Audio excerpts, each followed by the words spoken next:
Good evening, everyone. We're just going to wait a couple seconds here for some more people to join, as well as Corey. He's not here yet, so just hang tight.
Good evening, Lana. Yeah, sorry guys. I just reached out to Corey. Hopefully he responds here. He might just be running a bit late.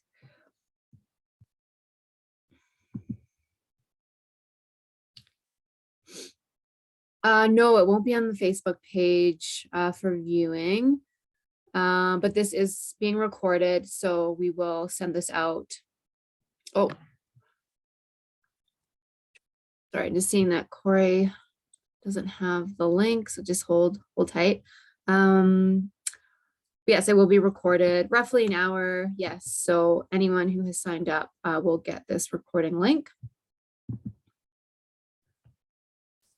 Sorry, guys, just bear with me for a second.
Okay, should be joining any second here.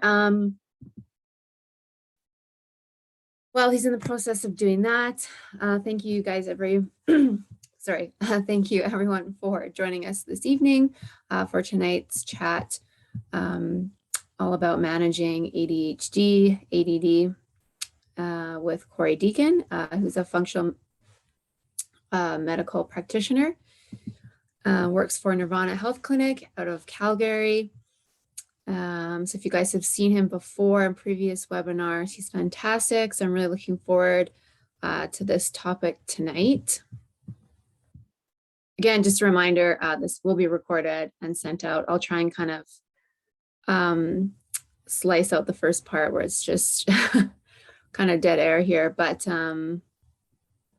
yeah, we'll definitely send this to you guys tomorrow.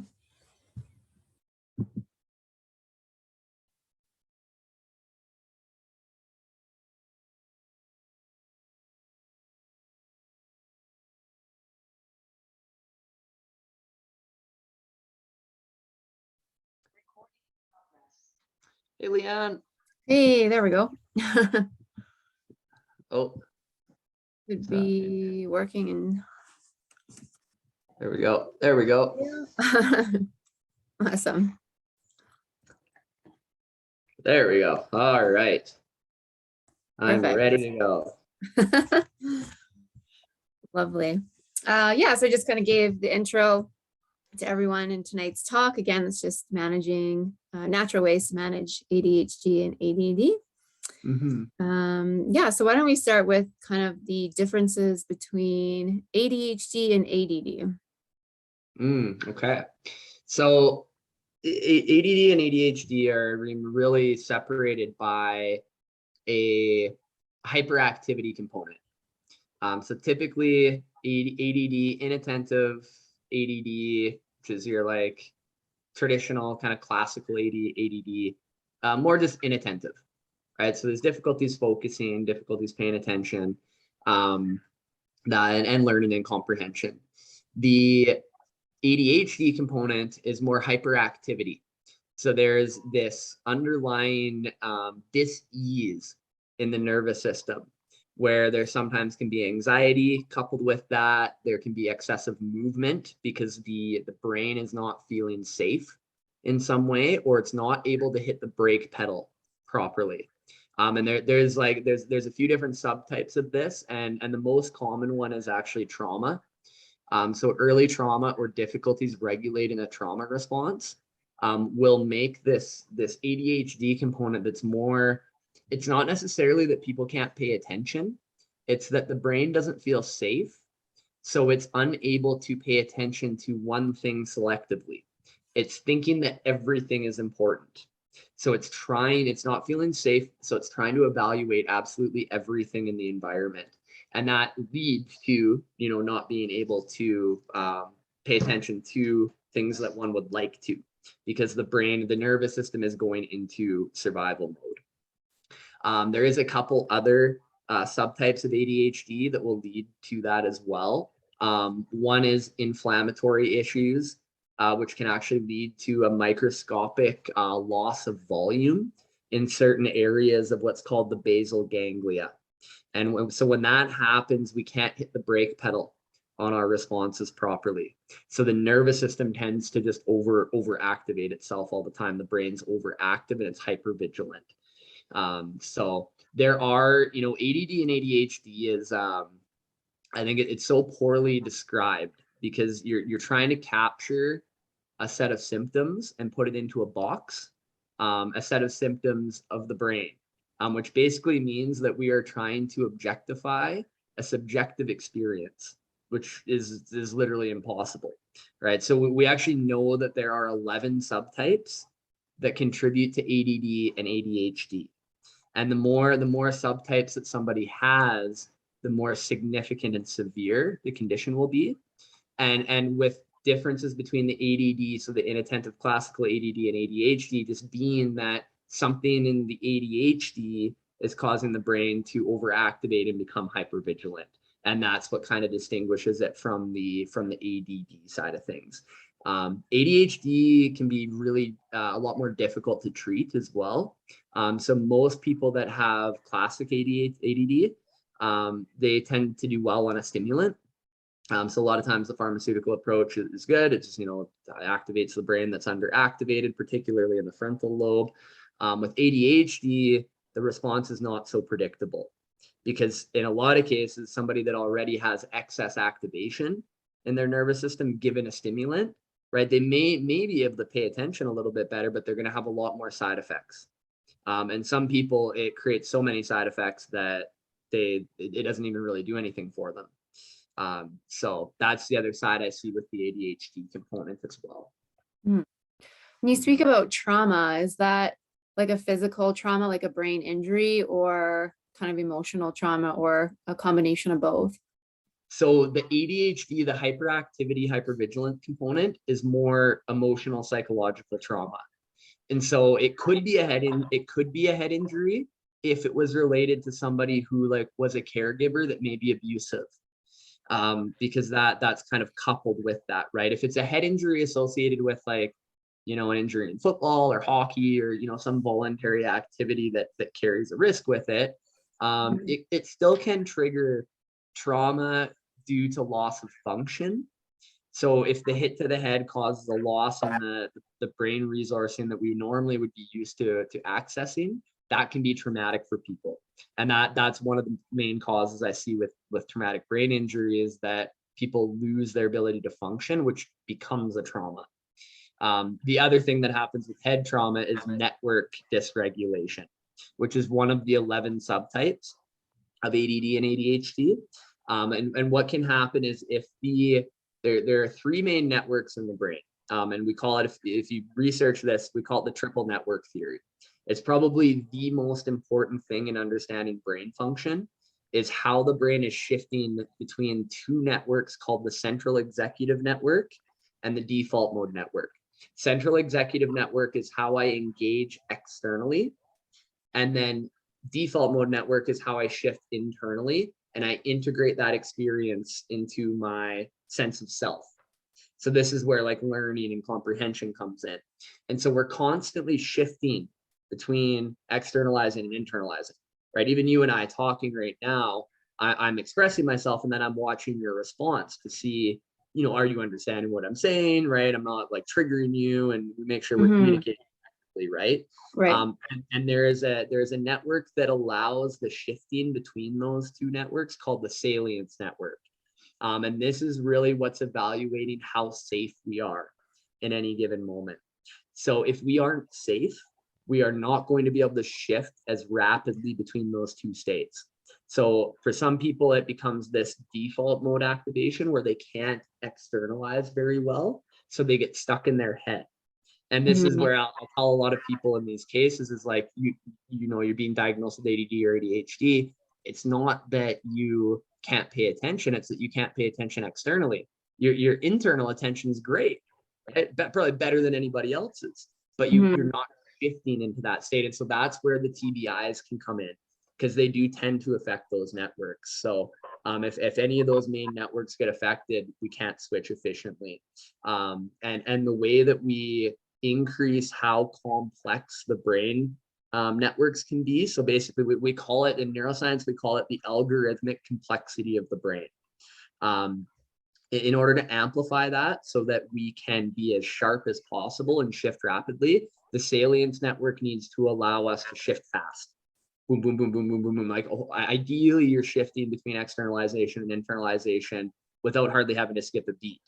But with ADD and ADHD, a lot of times there becomes this response and then this long period where the internalization takes a while to happen before the brain can then externally engage again. So a lot of people will report daydreaming, right? Or somebody's talking and they have to be like, wait, what did you say? Because there's such a long processing that's required.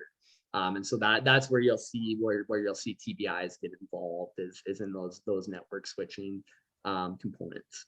And in terms of treatments, besides pharmaceutical, like what are some ways to kind of balance that or regulate that system in the brain? Yeah, so this is another piece that's a little bit difficult to speak to because it totally depends on the subtypes that are creating the symptoms of ADD and ADHD. In the network side of things, if you really have to take an approach in brain training. there's not a whole lot of things that can allow for those networks to switch fast, except for breath work. And this is things like holotropic breathing, Wim Hof breathing. That can actually allow you to shift, because what you're doing is you are mimicking breath holding or hyperventilation, which is what happens when we experience trauma. So when we have a trauma, we will either stop breathing or we'll hyperventilate, and then our heart rate tends to go up. And every trauma we ever have is tagged with the experience of those sensations. So a lot of times that switching can be trained through those exercises. And then what we now know, coming on to the terrain now, is psychedelics. Psychedelics increase the algorithmic complexity of the brain networks by allowing that salience network to switch things really fast. And then the other one that's great is neurofeedback and neurostimulation. But it's really a brain network thing. If it is a trauma thing, that trauma needs to be worked through. And that supplementally, I mean, you can give things like calming things like kava kava, valerian, GABA, L-theanine, lemon balm, right? Lemon balm is actually a really great one. I really like it. But it's not going to allow you to necessarily process the trauma and shift brain networks. It's just going to bring more of a level of safety. And this is a really interesting one, because a lot of course, you know, the theory has been, oh, you need more stimulation in your nervous system so you can focus. And actually, a lot of people actually need to calm. They need to chill that nervous system out. If there is a structural component to it, which can only really be looked at with a quantitative MRI, then we need to use things like peptide therapies, hyperbaric oxygen, transcranial laser, or what we call photobiomodulation, or PEMF, which is another form of neurostimulation to actually like get that volume built back up in there. So that's, you know, with those specific subtypes, usually what we'll be working with when we're approaching that. The other thing too with this subtype is there is, especially with head injury or a loss in brain volume, that it can occur with long-term inflammation.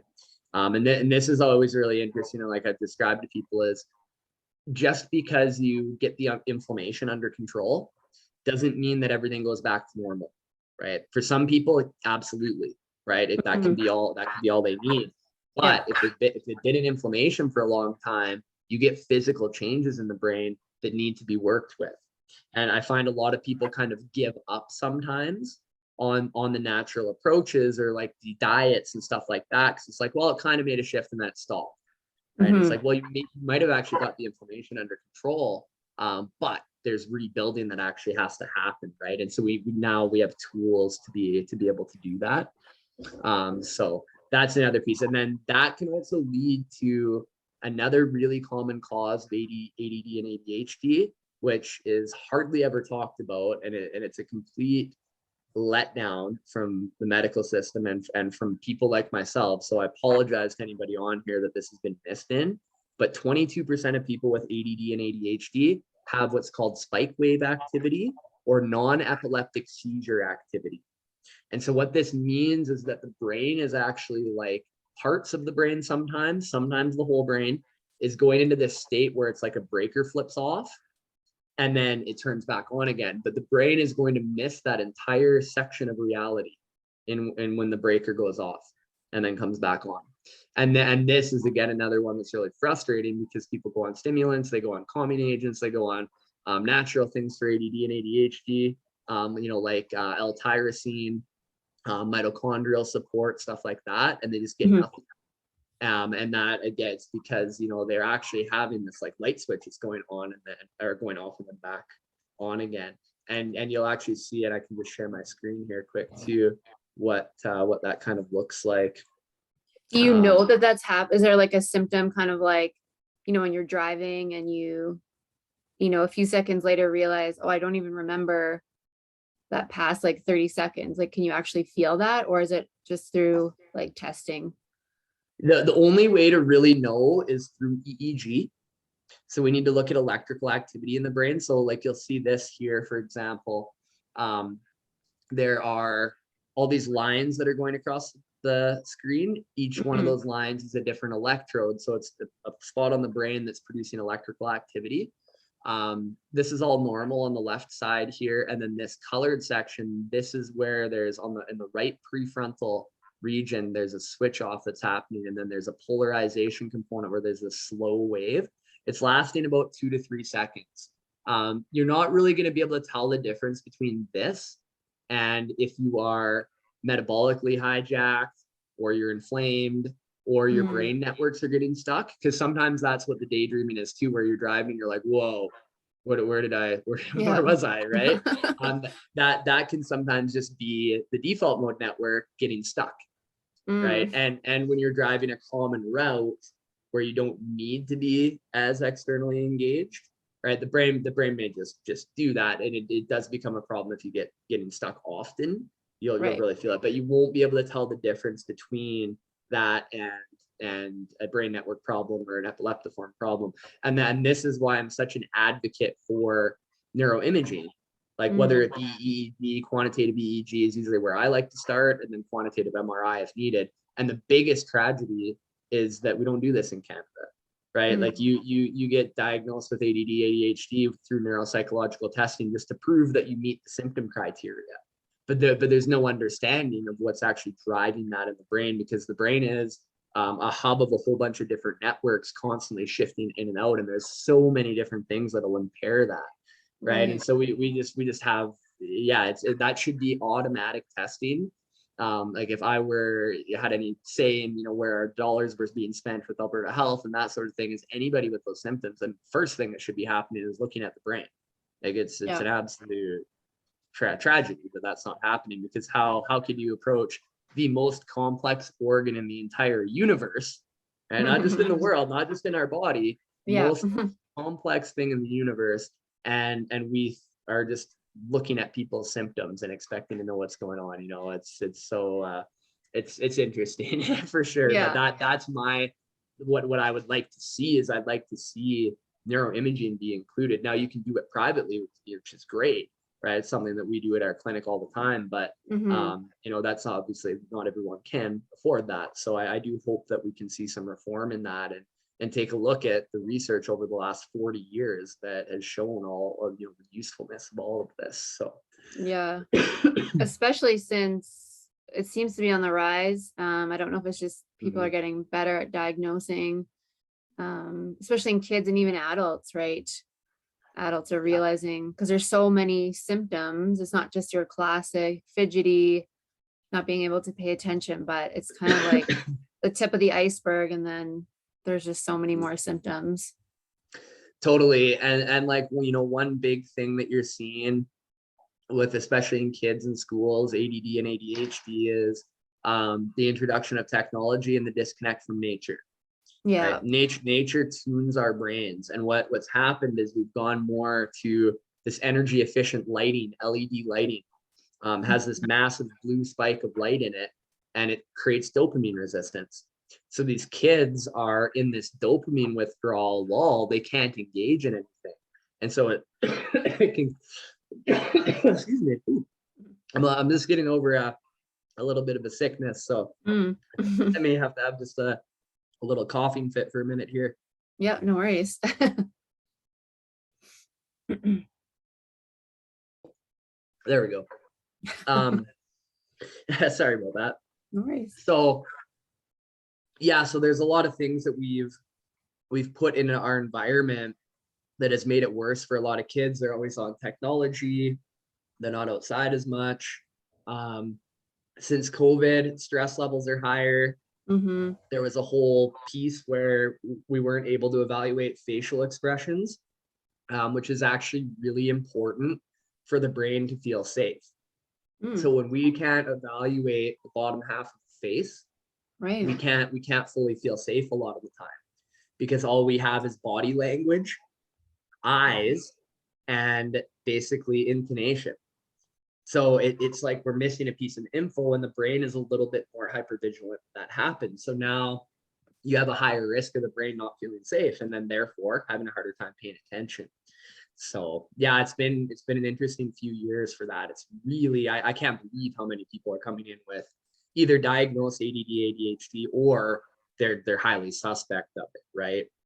Yeah. So Yeah. So speaking about kind of the circadian rhythm and mhm, specifically sleep, seem again, a lot more kids and adults are struggling with sleep issues, whether it's sleep apnea, but a big part of it is that circadian rhythm, just getting in the mhm, sync of getting light in the eyes in the morning and all mhm, that stuff. Is that when you talk to your patients, do you typically see that kind of pattern of they get up, they're on their phone mhm.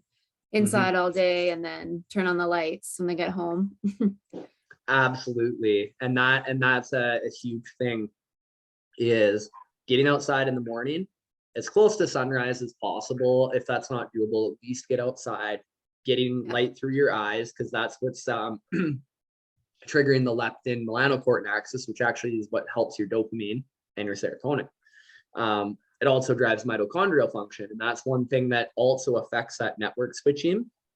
Is if your mitochondria are burnt out because they're just constantly exposed to blue light all day and they're never told to repair, which is what infrared and red light do, which doesn't come through windows, and LED lights have virtually none of it because they're energy efficient. They don't produce heat, right? Mm-hmm. Then you're gonna run into problems of mitochondrial burnout as well. So, but yeah, by engaging that morning sun, and then at night being really diligent, no overhead lighting. Um, I'm breaking my own rule right now because the I lighting was know. bad in here. But yeah, no overhead lighting at night and no LED lighting. If you do have LED lighting, like I always tell people to use those Himalayan salt lamps Mm-hmm. with the incandescent bulbs, and just have them at table height. Like I have one in my bathroom, one in my bedroom, one in my main area where I need to see at night. Mm-hmm. And then one can also use blue light blocking glasses as well. And also use blue light filtering apps. So computers, phones, tablets, there's apps that you can get depending on the devices that you have, that actually allow you to block blue light. So like, I don't know if you noticed when I shared my screen is a little bit red, right? That's Mm-hmm. knocking out some of those wavelengths of light that would disrupt the circadian rhythm. And Mm-hmm. it's really interesting because some people think it's like, oh, I'm I'm only watching TV till 8 p.m., right, or 9 p.m., and then I'm going to bed. That rhythm is actually programmed throughout the day, um, over slow waveforms of time. So like you get a 5-minute exposure to overhead lighting at night. It's going to take your brain 2 to 3 hours to actually reverse that by the presence of dark, right, and the Mm-hmm. removal of that light. So that becomes very, very important. And again, I really hope, and anybody listening has any influence in school systems and stuff like that, is like, we need to be getting these kids outside Yeah. far more often than we are, far more often. So yeah. Yeah, absolutely. And it's probably more important in this season too. Maybe we could get away with kind of the later exposure in the summer, but coming into winter, right? The natural rhythm is it's dark Yeah, at 4:35. So it's harder in the winter. yeah. And I find for myself, yeah, I have some tendencies and some certain susceptibilities and weaknesses to my leptin system. I do need to be a little bit more careful, and I actually can't get through winter without cold exposure, without dunking in cold water fairly consistently. That drives leptin receptors up, so it makes up for the lack of light. And then you just need to get diligent about not giving yourself light at the wrong time of day, right? And then things like shift work and that sort of thing. There's even more diligence that needs to go into that as well. Where there's a point where you're making, like, when you go home and to go to sleep, you're making it incredibly dark, blackout blinds, like the whole 9 yards, so that you're mimicking that dark environment, and then going outside and getting going to work, getting lots of bright light, and you can get that LED light, but you need to be replacing UV light and infrared and red light. So that means red and infrared. therapy, or getting one of those panels that you're getting exposure, especially in the morning before you go to work, after you get home from work, and then UV light as well, because you're not going to get UVA or UVB light in the summer if you're not outside, right?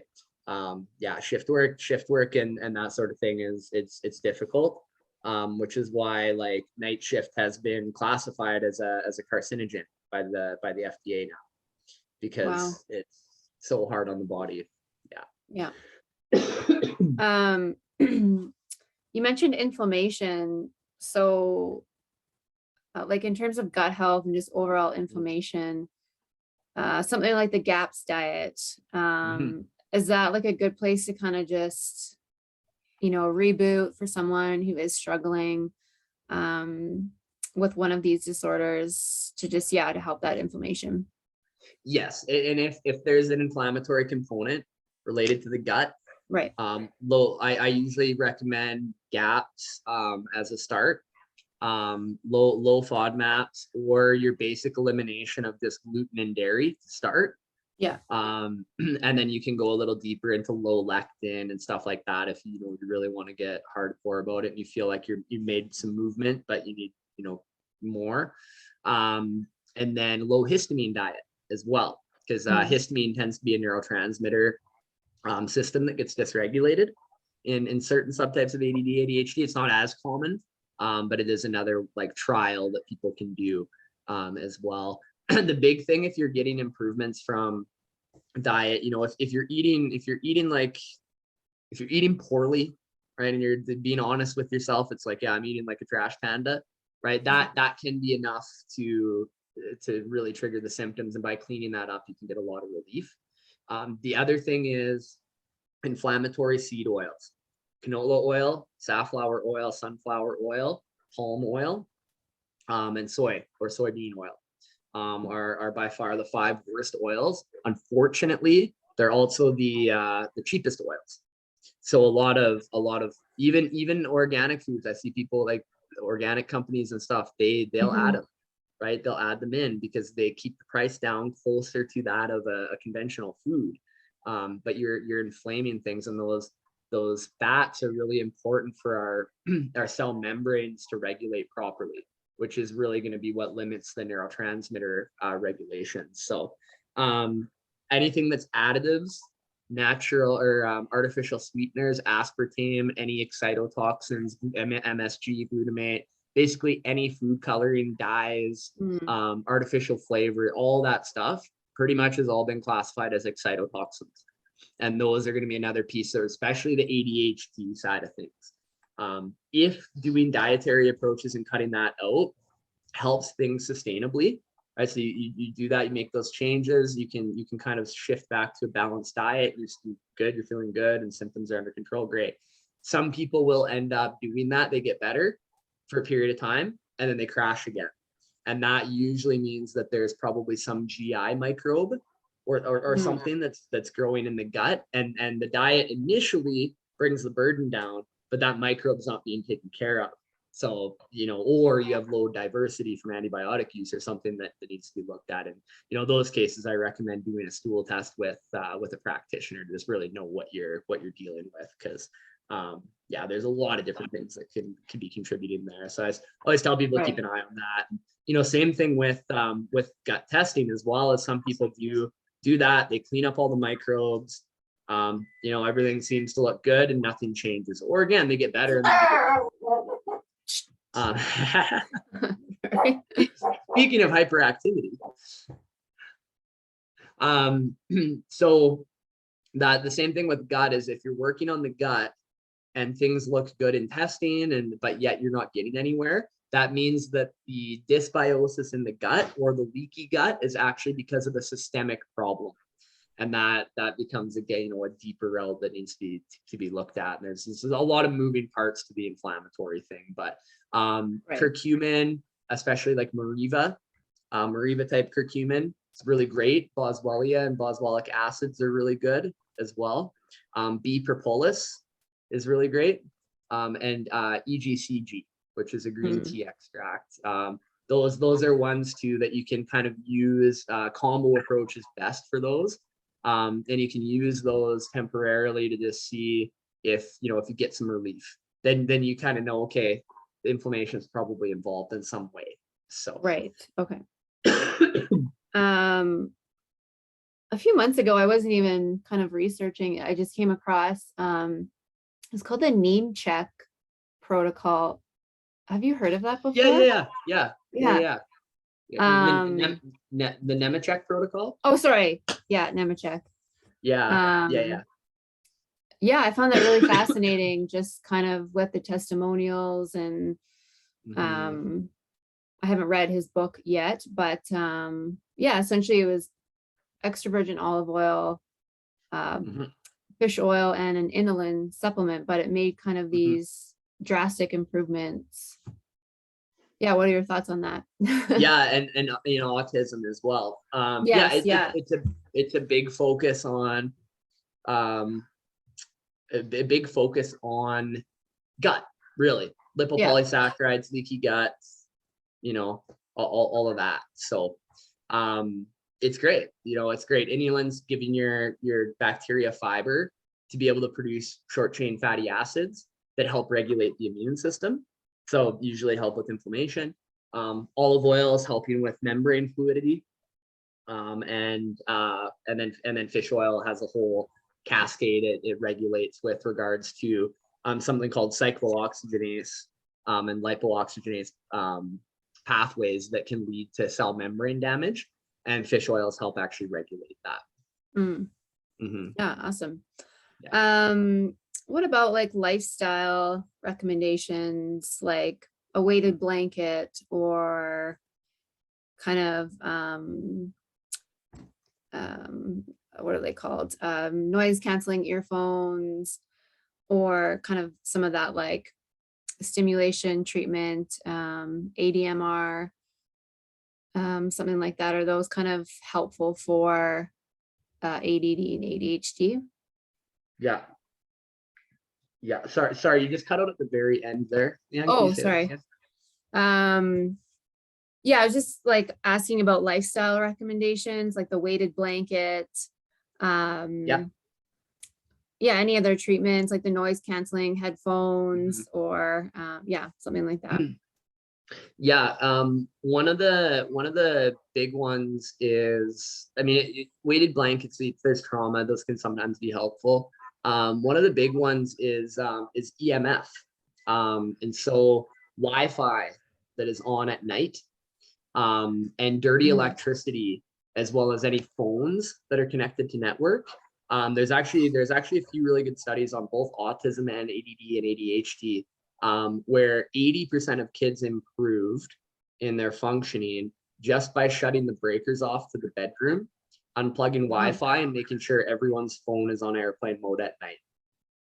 A lot of the Bluetooth contamination now, like everything's running off Bluetooth, you have speakers and stuff. We've seen some really high levels from the Bluetooth technology.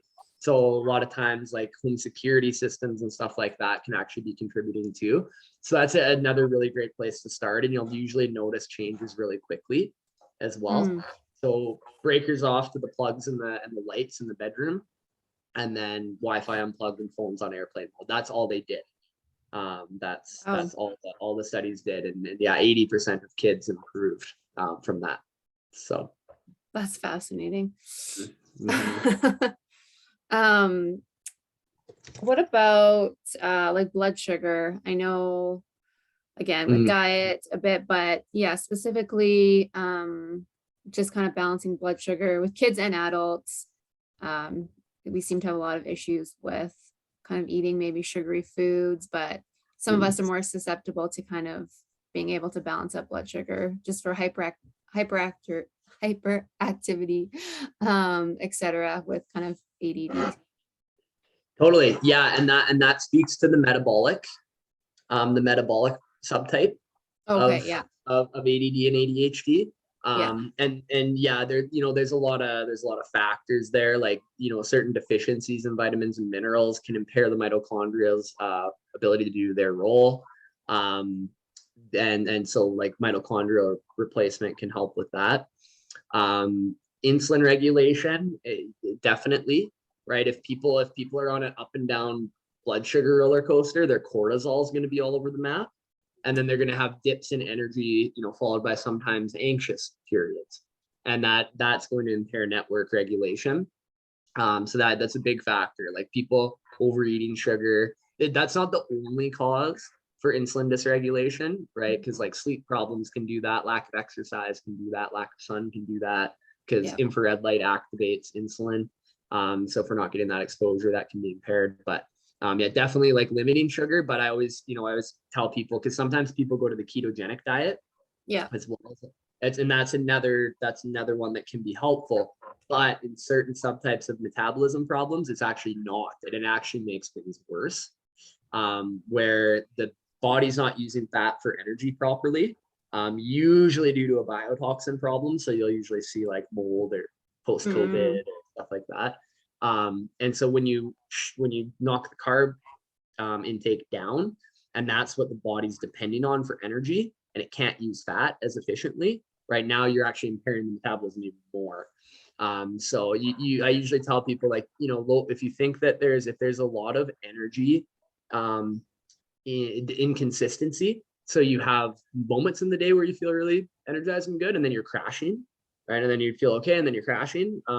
That usually speaks to that. And there's like lots of different things, and even like supplements that like inositol, gymnema, lots of just blood sugar regulations type stuff, vanadium, chromium, that can be helpful. I usually do recommend cortisol support too, if that's going on. Things like ashwagandha, rhodiola, just to regulate any cortisol spikes that are going on, because that will also kind of come hand in hand with the insulin issue. So right, yeah. What about kind of heavy metals? Is that something you kind of routinely test for as well with these conditions? Yeah, definitely. Definitely, especially if it's an inflammatory subtype, which anybody that comes to see us that reports any symptoms or diagnosis of ADD, ADHD, they automatically get a brain map.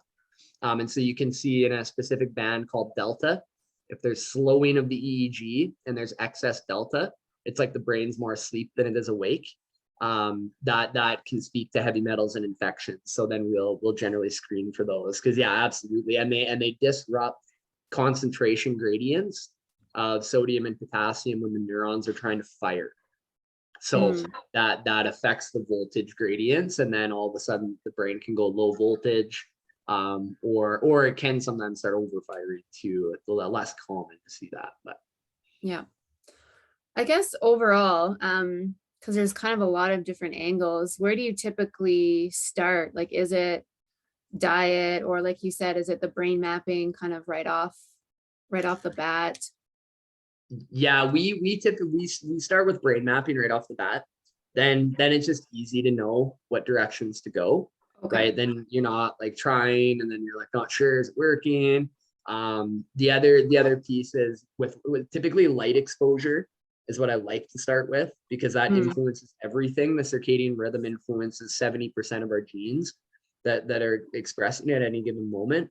And so I like to start there with light and EMF and stuff. Like those are easy things, right? They take a little bit of habit forming, because we're so used to just like blasting ourselves with light and not even thinking about it. So it just takes a little bit of awareness and mindfulness there, but it doesn't require as much of a, like, I find diet and nutrition always a little bit more of a hanging point, because that's just a lot more work. It's like, well, we're used to cooking this and doing this, and now we have to change up everything and get certain things out of the house. I do definitely get like inflammatory oils and artificial flavors, additives, and all that processed stuff. That absolutely, like, just get that out. But you don't need to typically go as fancy, with like low FODMAPs and GAPs and these highly restrictive diets. That's usually not where I start, because that starts creating an emotional dysregulation with food. And so we have to be careful with that as well, because we don't want to influence somebody's relationship with food to the point where they're hypervigilant about everything they're eating, because now they're in a trauma state, right? So yeah. I guess if someone had allergies then too, or sensitivities, like you said, removing dairy and gluten, those could be, or like if they were celiac and didn't know, yeah, that could probably have a major influence as well, Mm-hmm. Mm-hmm. especially in kids. Like it's, you know, really hard to diagnose sometimes, especially a lot of kids seem to have allergies, more Mm-hmm. allergies than before. So, Yeah, exactly. And again, if you look at the histamine research on light exposure, the less time oh, you spend out in the sun, the more histamine problems you have, aka the more allergies you're going to have, right? And so that's another thing that's been on the rise in the last few years, because that yeah, really, we got put inside and we're behind windows all the time. Yeah, so yeah. but yes, allergy for sure, like airborne allergies, mold allergies, food allergies. Usually if it's a food allergy or other things, it's quite obvious, but not always. Not always. Sometimes you're surprised when you run allergy testing, like actual IgE allergy Mhm. testing, not sensitivity testing, which is IgG antibodies.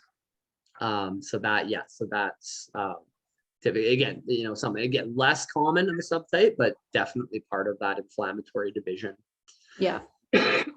Um, we talked about like omegas and, specific adaptogens, but are there specific nutrients like zinc, vitamin C, stuff like Mm. that is also that are also supportive of helping with ADHD? Yep, absolutely. One thing I really actually there's a brand called AOR. They have a supplement called Antioxidant Synergy. I really like that. Um, Broad range antioxidant with certainly minerals and vitamins that work to regulate detox and that sort of thing. The only thing with like minerals, whether it be zinc, copper, when you're working with like dopamine systems, if you have too much copper in your system, which usually is what happens when you don't have enough zinc, you'll take your dopamine and you'll turn it more aggressively into noradrenaline. And that can cause this hyperactivity with inattention, because dopamine Oh, is what allows us to sustain our attention. Noradrenaline is what creates arousal. So if you get an imbalance in that, all of a sudden you can't hold attention and you're over aroused, right? You're over activated.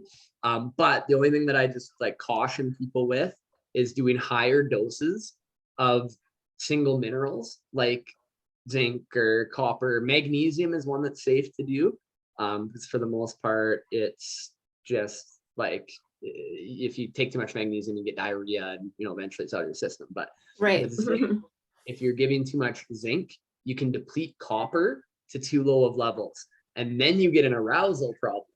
So your dopamine's okay, but you can't convert it to adrenaline and noradrenaline. So Mm, you have low energy and you have a lack of arousal. So that's just something to watch if people are doing that. I do recommend, if you're going to do zinc and, or anything like that, and you don't have any testing to see what the levels are at, is doing a zinc copper balance. They usually have it in an AOR has a great one for that too. yeah, It's about a 10-to-1 zinc to copper, and that's pretty good if you don't know what's going on. right. Magnesium is another one, because magnesium acts as an inhibitory cofactor in the brain, so it helps calm the brain. And when you're using things like magnesium 3 and 8 is one of the Mm, better chelates for getting to the brain. right. Um, in terms of diet, talking about zinc, would kind of getting that zinc copper balance, including seafood. Mhm. I know that might be trickier for kids, but for Yeah, adults, perhaps, yeah, if they're, wary of getting too much zinc or they don't know where they're at, maybe just including kind of seafood and seaweed and things like that. yeah, and seafood is so utterly essential. I'm glad you brought that up. So utterly essential for DHA, which is that omega-3. The reason it's important and you can't just supplement it is because you actually have 3 isomers of DHA, and they basically act as the photon acceptor in the back of the eye, that then undergoes this really interesting thing called quantum tunneling, where they can then send information to the mitochondria throughout the body. Um, if you have if you have low DHA, you won't be able to send enough photons to those mitochondria. They start getting sluggish. and that can start raising inflammation, impairing energy systems, impairing neurotransmitter systems. If you have a lot of different subtypes of ADD and ADHD, usually it's the mitochondria that are to blame, because they are such a limiting cofactor to almost everything that our body does. So that DHA is really important. And yeah, the seafood piece, and like in Calgary, very few people eat enough servings of seafood to get that. It's just kind of how it is, right? We're not really going out and getting that, because for one, it's a little more expensive, a little harder to come by, right? But yeah, that's I always tell people, like, get as much from nature as you can.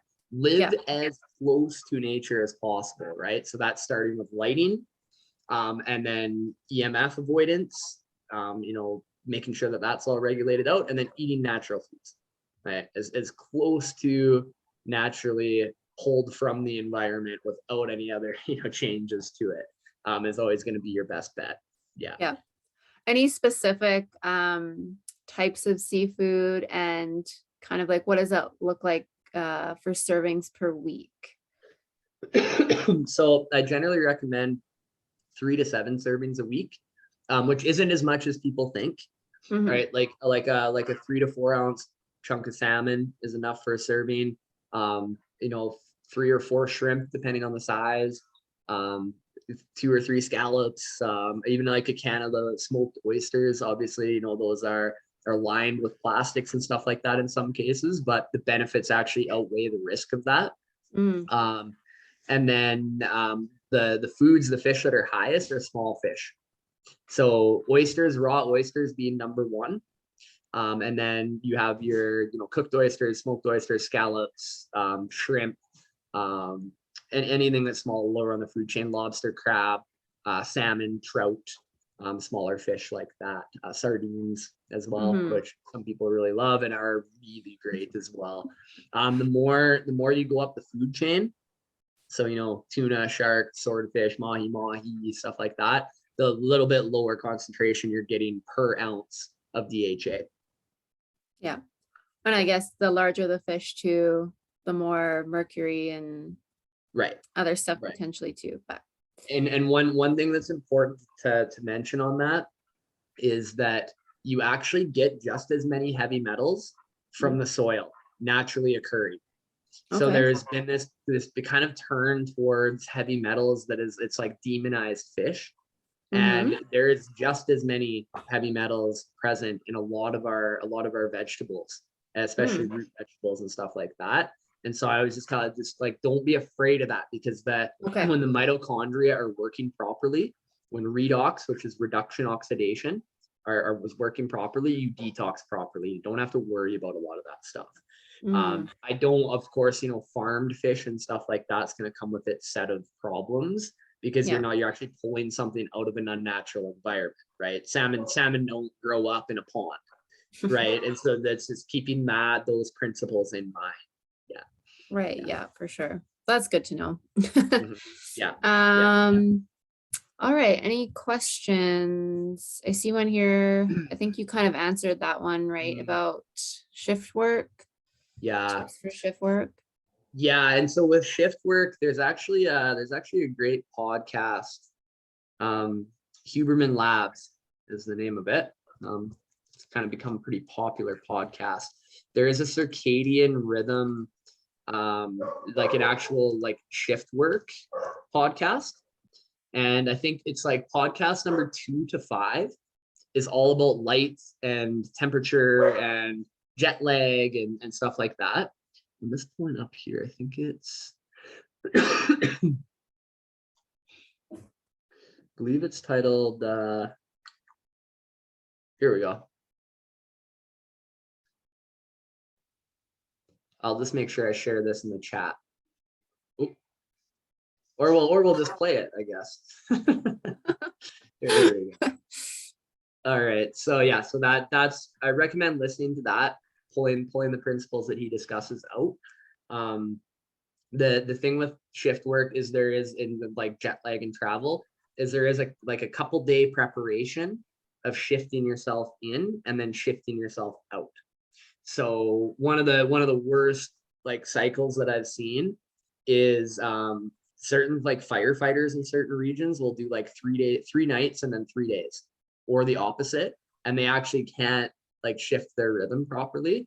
Oh, That's really difficult. I don't really know what the body just doesn't have the ability to shift that without stressing it out significantly. wow. But other typical shift work, like I see, power engineers and stuff, they usually have a schedule that's 3 on, 3 off, 3 on again, and they have that gives them enough time to make the transition. So Right. So what's your take on nootropics as a whole? Do you work with them as remedies? yeah, they're good alternative to pharmaceutical medication. So one of my favorites for ADD ADHD is actually modafinil. It is technically a prescription, but it's really safe. It's actually a narcolepsy drug, so it helps bring arousal up in the brain. And there's another one called Dayvigo, which brings arousal down in the brain if there's too much excitation. But yeah, there's lots. But the one thing to just keep in mind with those is that you are giving the brain something that isn't necessarily natural. It's not necessarily naturally occurring. It has principles similar to drugs. So you're forcing the brain to do something that it's not wanting to do for some reason. So I just always caution people with that, is like, be responsible with them, right? Don't just swap a stimulant for another thing that you're just going to have to depend on. Make Right. sure you have other foundational components in place. Make sure you ask the question, what got me here? Because, despite people being like, well, my mom and my grandma, it runs in my family, it's still an environmental trigger that needs to trigger it. So like sometimes you'll see it run in family lines because there's intergenerational trauma that's being carried on, right? And so Right. it's just, make sure you're asking those foundational questions of like, how did I get here, right? And you're taking, because otherwise nootropics, just like pharmaceutical meds, are limited, because all you're doing with nootropics as well as medications, for the most part, the nootropics, there are some different categories of them, but you're basically increasing the likelihood that certain areas of the brain fire or don't fire, but you don't get to be selective of how that looks, right? And this is why these things come with side effects, right? And so like paracetamol is a great nootropic. Any of the racetam substances for things like ADD and ADHD, but they come with side effects of things like anxiety and heart palpitations, and right. So it's just keep being aware of that. Right. Is important. Mm-hmm. Do you find iodine deficiency has any role in ADHD? Yeah, it can. Again, really, really uncommon for it to be the the sole factor, but yeah, it actually speaks to the metabolic subtype of ADD and ADHD, because iodine is a limiting factor in the production of thyroid hormone. So if you can't produce enough thyroid hormone to regulate that properly, your metabolism doesn't regulate well, and you can get this sluggishness. And when you get sluggishness, when your metabolism crashes, the first two places the body's going to take the energy from is the frontal prefrontal lobe and the gut. And the reason for that is because those two areas are not really essential for survival. They are, but you don't have to run them at a high efficiency, right? So you're running the frontal prefrontal lobe at 70, 60, 70%. It's still easy. You can live. You're just not going to feel good, right? And same with the gut. The gut doesn't need to be running all the time. We can run it at a low efficiency. We're just going to get bloating, constipation, poor motility, dysbiosis, but we don't really need to be pulling in optimal amounts of nutrients if we're running from a tiger, right? So that's where the metabolism is generally going to shut down first. So yeah, it is definitely plays a role if there's anything affecting the metabolic rate of the body. Awesome. Okay, I think that was all the questions. We have 1 minute to spare. Whoa, we did it. Yeah. Oh, wait. Oh, one more. With emotional trauma, what methods do you suggest or work with? Very first one is bringing awareness to it. So looking at quantitative EEG, or sometimes it's so obvious that it's happening. So I always start with education. The conscious mind needs to understand that trauma can be driving what's happening. And then self-regulation. So how do we recognize and become aware when we are in this hypervigilant state? Because sometimes people have been in it their whole life, so they actually don't have anything to compare to. So I really like biofeedback techniques for that. HeartMath, which is like a heart rate variability type of biofeedback. Those can give you really strong foundations. Once there's some self-regulation components in place, neurofeedback is another great one because it's working with the brain to get the brain to feel safe in the subconscious mind. Brain spotting, EMDR, EFT tapping are all more techniques, again, to almost bring trauma to the surface so that it can be processed. But I don't jump right to those, because if you can't regulate well, you're just going to re-traumatize yourself with those therapies. And then DNRS therapy is a DNRS program is another one, and there's some similar programs like the Gupta method, which is an amygdala retraining program. And then breath work, holotropic breathing, group ceremony breath work. When there's significant trauma, a lot of times one-on-one does not hold enough space for that trauma to be felt and witnessed. So we actually do breath work type ceremony containers so that we can actually increase the amount of space. And we actually do a lot of collective trauma healing in those containers. And then kind of last piece would be going through the psychedelic medicines. Generally, this is always depends like what's going on for people and like what got them there, what medications they're on, you know, what's going on. But a lot of times you'll start with things like MDMA or psilocybin, because they have substantial abilities to hyperconnect the default mode network and allow the amygdala to calm down. And they also engage the frontal lobe. So things that were scary and overwhelming are no longer overwhelming, and the frontal lobe has a better ability to witness it. So a lot of times people will come out of those and be like, wow, like I had this most amazing insight and I couldn't believe I didn't see it. Right. And it's like people around them are like, yeah, we saw that, right? But we have this funny blind spot about ourselves, right? Where we have a hard time being really aware of everything that gets us to the point that we're at and our behaviors and that sort of thing. So yeah, a lot of times the other thing I like about psychedelics and breath work, because they trigger a similar mechanism, but there's more control with breath work, which is why I like starting with it. The insights are internal. So like, I don't have a doctor or somebody else telling me what's going on, right? I am actually tapping into my own internal state and intuition, and that is the most empowering thing there is. So that's what I really like about those. And then you can go, we can get into a whole rabbit hole of that, because, there's ayahuasca, there's iboga, and, it depends on if there's some addiction tendencies and, this is what's going on. But those are like, I mean, they're medicines of the future for almost all mental health conditions. Obviously in Canada, a little more difficult to get a lot of those right now. There are some, ketamine and MDMA assisted and psilocybin assisted that are starting to come up, but it's not fully regulated yet. So it's usually people are having to go out of the country for that kind of thing. So we'll get there. We'll get there. Kicking and screaming, but we're gonna get there because the research is very clear. Yeah, I know, it's quite fascinating. But yeah, I think it's the microdosing component. It's a little worrisome. Like when people are like, oh yeah, I'll just go take this drug from so and so. But yeah, it's very specific to the individual and totally. And ability to regulate. You do not want to go jumping into microdosing is one thing. Generally it's very, very uncommon that people are going to have a re-traumatization from microdosing, but if you're very hypervigilant, very traumatized, it can happen, because it does change the state, and it actually removes some of the control mechanisms.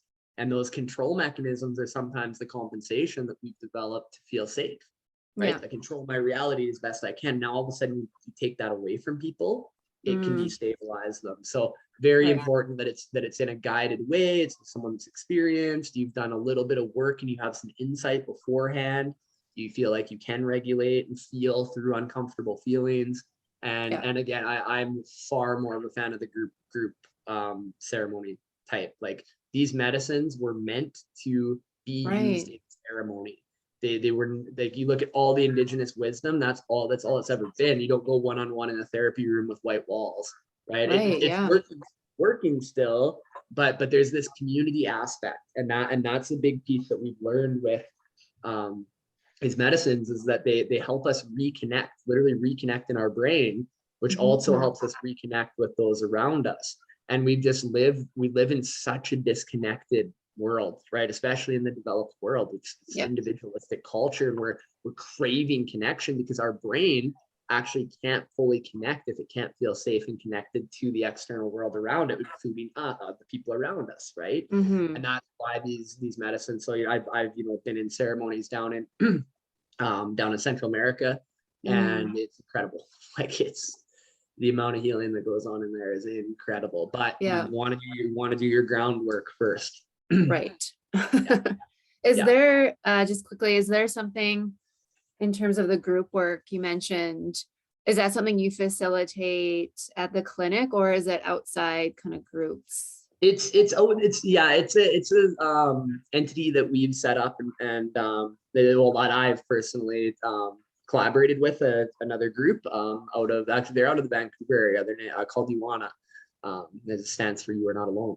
Hmm. But I'm working with them to do breathwork ceremonies. We're working in the new year to be offering them once or twice a month, Oh, awesome. until for sure until the summer. So if you can yeah, send me. We don't quite have like a website and everything going yet. It just kind of happened, and then we were kept being full.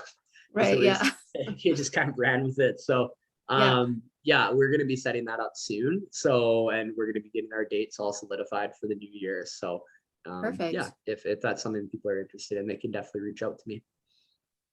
Amazing. Mhm. Um, all right. Let's wrap that up. Thank you so much for everyone joining.